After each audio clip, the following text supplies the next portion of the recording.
Hello dear friends, welcome to all of you my channel education top 10। तो friends, आज मैंने intelligence से लेके कुछ इंपॉर्टेंट क्वेश्चंस रखे अपने टॉपिक पे।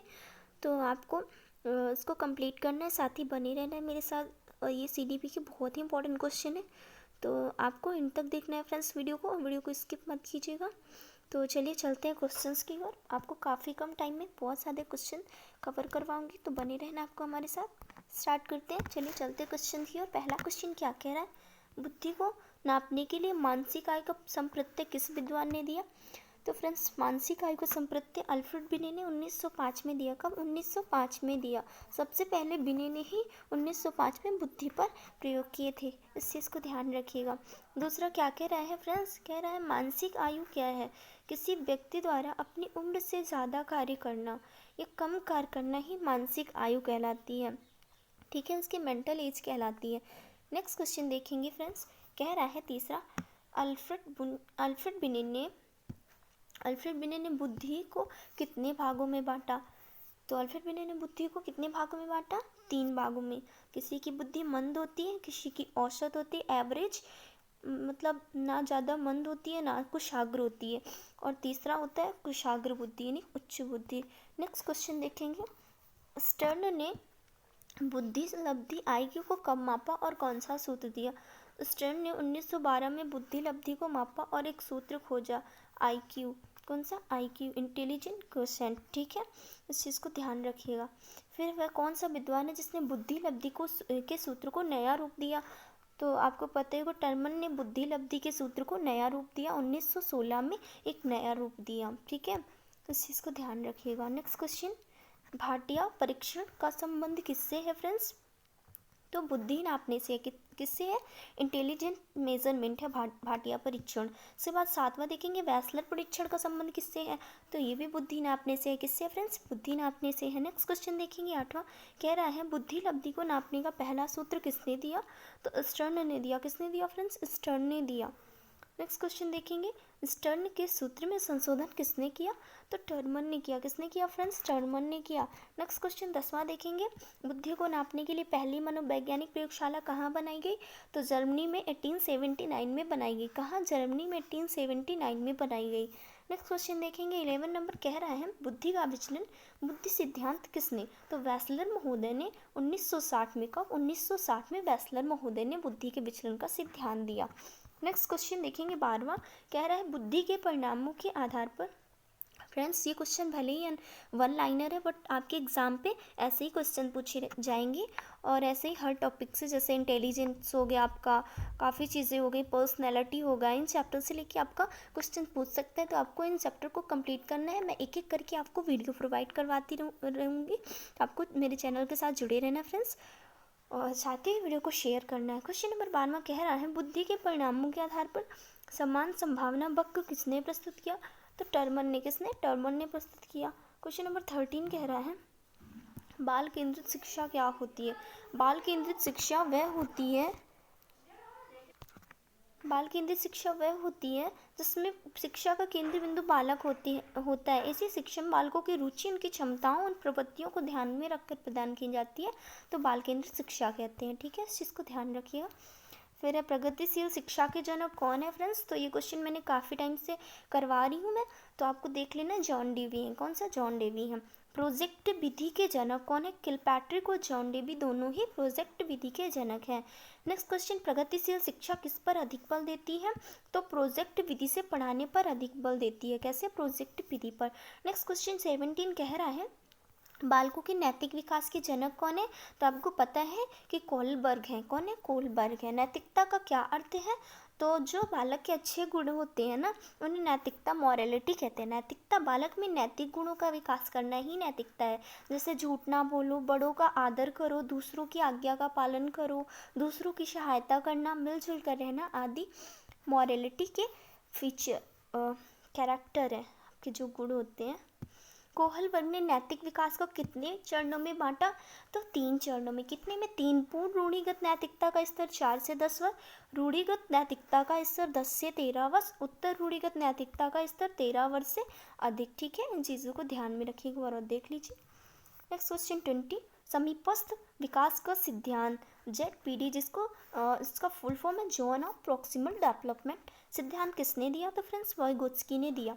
ठीक है, आपके वाइगोत्स्की आपके सोसाइटी से रिलेटेड करते हैं, उनको चीज़ों को बच्चों के साथ जोड़ते हैं, समाज के साथ। ठीक है, वाइगोत्स्की कहाँ के निवासी थे? तो वाइगोत्स्की रूस के निवासी थे। कहाँ के निवासी थे? रूस के। पूछ लेता है कि किसी भी मनोवैज्ञानिक मतलब कोई भी, जैसे जीन पियाजे वो कहाँ के थे, वाइगोत्स्की कहाँ है, तो आपको ध्यान रखना है। वाइगोत्स्की ने बालकों के विकास के लिए कौन सा सिद्धांत दिया? तो संज्ञानात्मक विकास का सिद्धांत दिया। ठीक है, संज्ञानात्मक विकास का सिद्धांत दिया।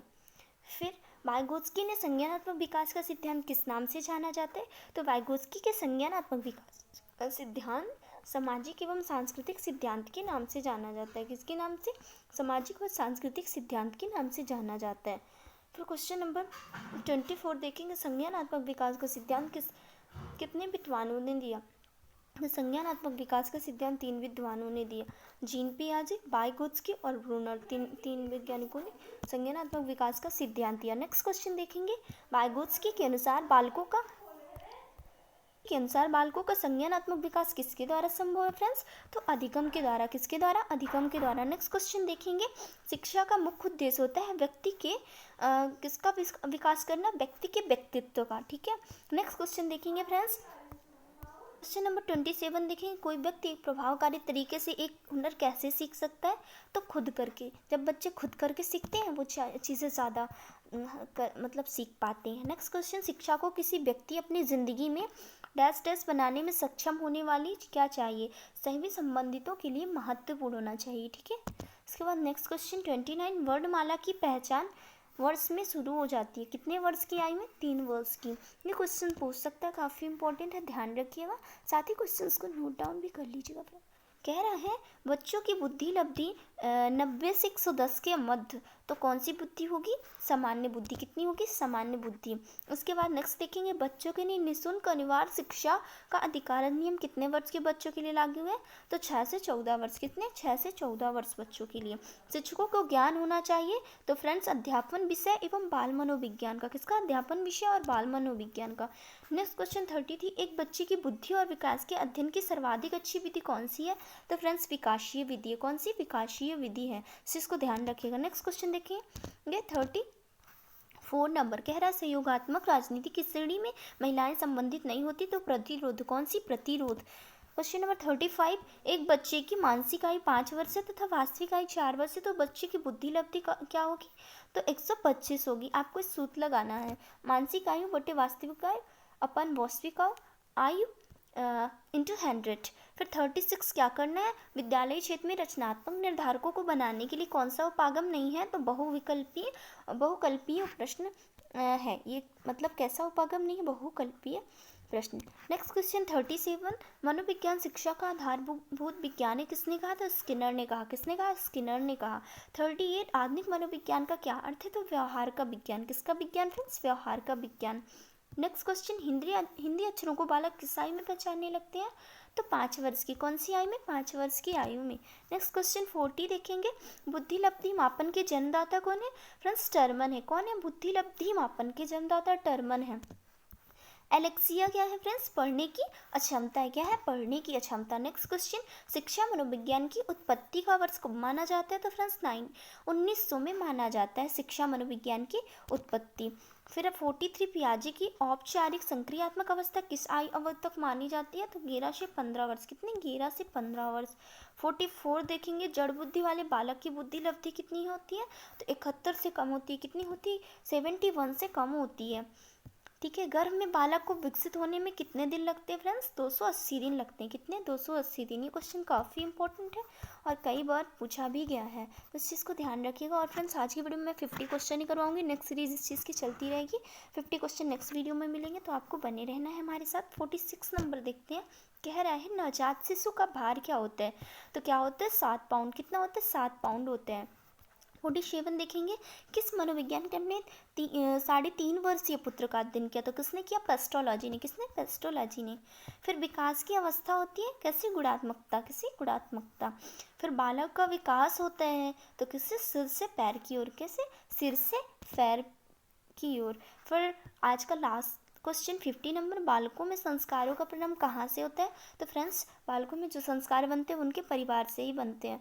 ठीक है, तो फ्रेंड्स आज के लिए 50 क्वेश्चन ही, मिलते हैं नेक्स्ट वीडियो में। मैं आपकी बहुत मतलब आपकी इतनी हेल्प करना चाहती हूँ कि मुझे लगता है जैसे मैं बहुत कम टाइम में बहुत सारे क्वेश्चन प्रिपेयर कर रही हूँ, तो वैसे आप लोग भी। लेकिन फ्रेंड्स वीडियो देखने के इनमें फीडबैक ज़रूर दें और ऐसे ही बने रहें आप हमारे साथ। वीडियो देखने के लिए सभी को धन्यवाद। तो मिलते हैं नेक्स्ट वीडियो में।